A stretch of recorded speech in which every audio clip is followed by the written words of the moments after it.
Selamat pagi anak-anak, mudah-mudahan kalian sehat semua dan sarapan pagi supaya semangat untuk belajar. Pembelajaran kita pagi hari ini yaitu teks laporan percobaan. Sekali lagi, teks laporan percobaan sambil dilihat buku paketnya. Teks laporan percobaan sebagai contoh laporan percobaan kita yaitu laporan pembuatan tapai. Laporan pembuatan tapai. Untuk membuat sebuah laporan, kita harus mengetahui kriterianya dan terdiri dari beberapa bab. Bab pertama, pendahuluan. Pendahuluan dimuat latar belakang masalah. Latar belakang masalah. Latar belakang masalah tadi tentang pembuatan tapai. Tapai merupakan makanan fermentasi tradisional yang sudah tidak asing lagi. Tapai dibuat dari beras ketan, atau dari singkong atau ketela pohon. Makanan fermentasi lain yang hanya melibatkan satu mikroorganisme yang berperan utama seperti tempe atau minuman alkohol. Pembuatan tapai melibatkan banyak mikroorganisme. Itulah bagian A. Bagian B, permasalahan. Sehubungan dengan latar belakang masalah di atas, masalah yang dibahas dalam penulisan ini adalah sebagai berikut. Bagaimana proses fermentasi pada tapai ketan hitam? Sekali lagi permasalahannya yang kita bahas. Bagaimana proses fermentasi pada tapai ketan hitam? C. Tujuan penulisan laporan.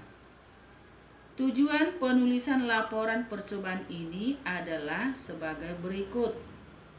Menjelaskan tujuan fermentasi makanan.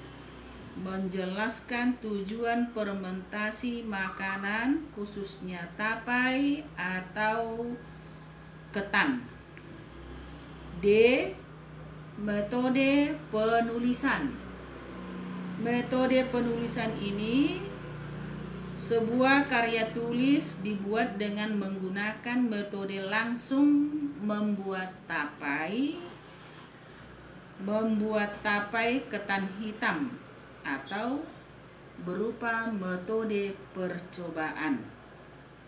Berikutnya, keunggulan penulisan. Hasil karya tulis ini diharapkan dapat berguna bagi sekolah, khususnya dalam proses belajar mengajar, serta berguna bagi masyarakat umum.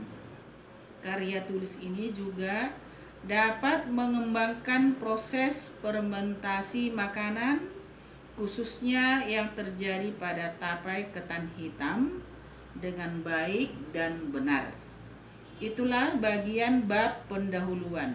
Bagian pendahuluan sekali lagi: A. Latar belakang masalah. B. Permasalahan. C. Tujuan penulisan. D.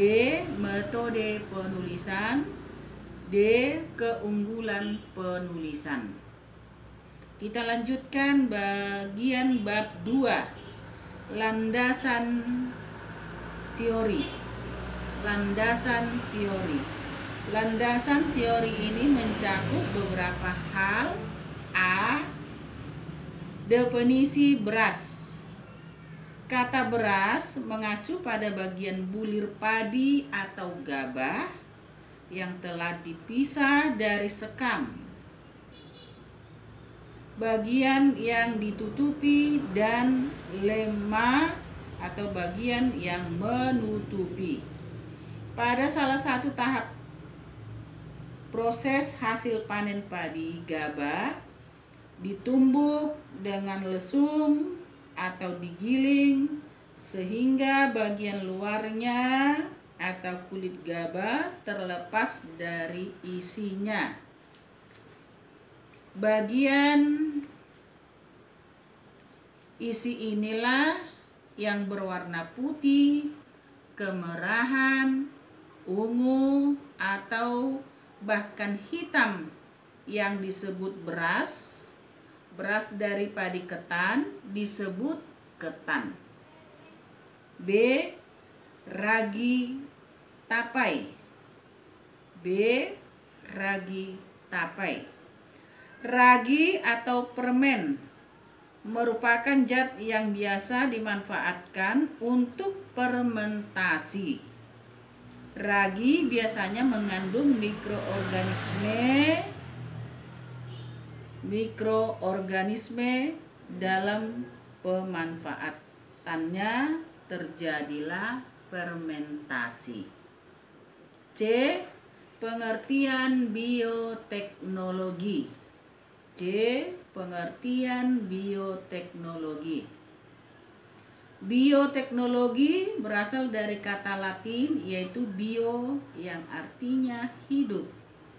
Teknos artinya atau teknologi, penerapan, dan logos atau ilmu. Bioteknologi adalah cabang biologi yang mempelajari pemanfaatan prinsip ilmiah dan rekayasa terhadap organisme. D. Pengertian tapai ketan. Tapai merupakan makanan tradisional yang banyak dikonsumsi oleh masyarakat Indonesia, terutama orang Sunda. Tapi ini dibuat dengan cara difermentasikan selama 2-3 hari dengan bantuan bakteri Endophilus fibulliger. Itulah bagian D. Yang E, pengertian fermentasi. Fermentasi adalah proses produksi energi dalam sel dalam keadaan anaerobik atau tanpa oksigen. Itulah bagiannya. Bagian bab 1. Bab 2. Sekarang kita lanjutkan pada bab 3 yaitu proses penelitian. Proses penelitian yang A, waktu penelitian. Kapan waktu penelitian diadakan? Contohnya Minggu 21 September sampai 24 September 2019. Yang kedua, tempatnya di mana diadakan penelitian? Contohnya di rumah Fitriani. Yang B, alat dan bahan pembuatan tape ketan hitam. A. Alat 1. Baskom 2. Panci 3. Sendok nasi dan sendok makan 4. Kain 5. Penyaring 6. Piring 7. Kompor gas 8. Pisau. B. Bahan 1 liter beras ketan hitam dan 2 liter beras ketan putih. 2. 10 butir ragi tapai dihaluskan. 3 setengah kilogram gula pasir dicairkan. 4 daun pisang untuk alas. 5 air secukupnya. C. Proses penelitian. 1. Cuci beras ketan sampai bersih. 2. Rendam ketan kurang lebih 8 jam. 3. Kemudian tiriskan. 4. Nyalakan kompor dan tempatkan panci di atasnya. 5. Masak air di panci sampai mendidih. 6. Masukkan ketan yang sudah dicuci bersih. 7.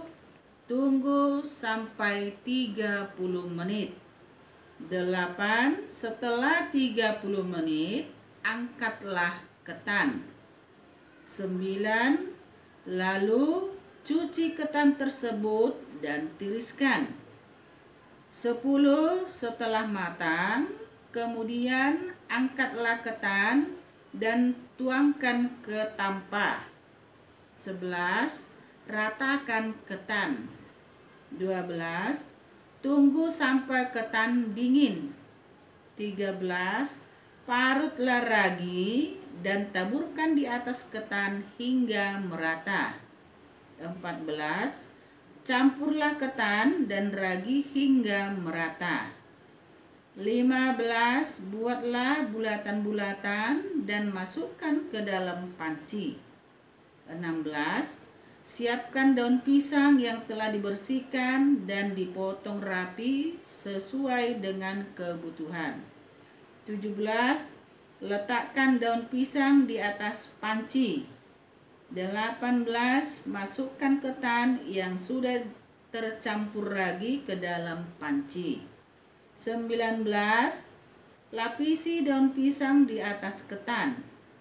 20. Tutuplah ketan yang dilapisi daun pisang dengan tutup panci serapat mungkin. 21. Simpan tapai kira-kira 2 hari 2 malam sampai matang. Dan yang terakhir 22. Tapai siap dihidangkan. Jadi dalam pertemuan kita ini tidak selamanya atau bab 4 masih ada lagi hasil percobaan. Dalam pertemuan ini tidak kita uraikan sampai bab 3. Untuk pertemuan berikutnya yaitu bab 4 hasil percobaan. Jadi mudah-mudahan anak didik dapat memahami keterangan tadi. Untuk pertemuan berikutnya kita buat hasilnya, kita lihat hasilnya. Jadi dalam hal seperti ini sebagai tugasmu buatlah contoh seperti contoh di atas, apakah itu membuat tapai dari ubi atau ketela pohon, supaya kamu bisa mempraktikkannya, mengadakan penelitian dengan baik dan benar menurut pembelajaran yang kita pelajari. Selamat mencoba. Sekian pertemuan kita. Selamat pagi anak-anak.